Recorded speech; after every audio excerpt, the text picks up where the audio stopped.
resource specialist with San Francisco Unified School District. I now do private practice tutoring students using structured literacy, and it's quite successful.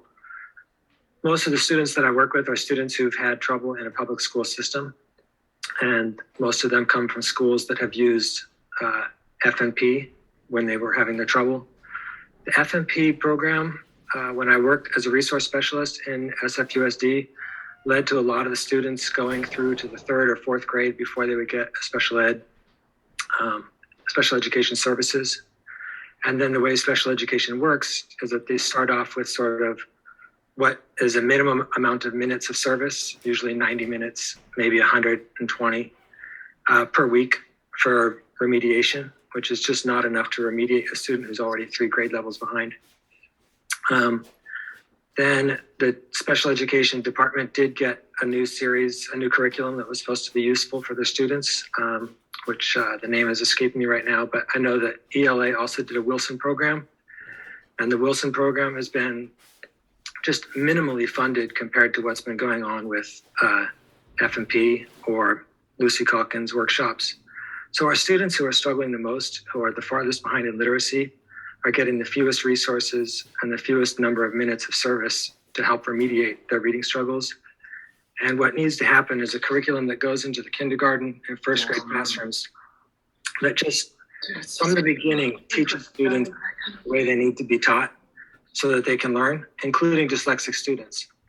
And what you see in the difference between these two approaches is that one approach works for about 60% of students, and another approach works for about 95 to 99% of students.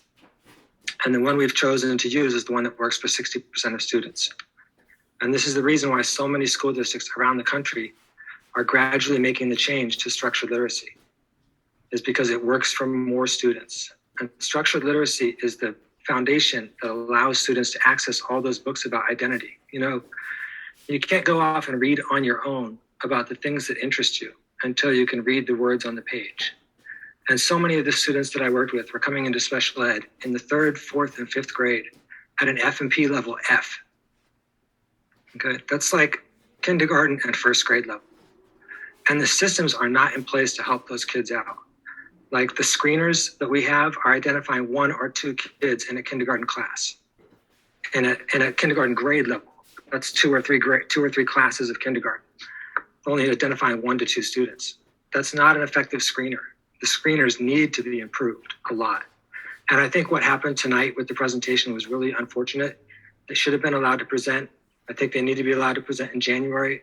And when we do the budget committee, we want to see like dollars and cents really talked about for each of these programs. How much are we spending on FMP? How much are we spending on Lucy Calkins? What's it costing the district, so that we know what it would cost to make a change when the time comes. Thanks. Missy? Hello, good evening. My name is Missy Cadle.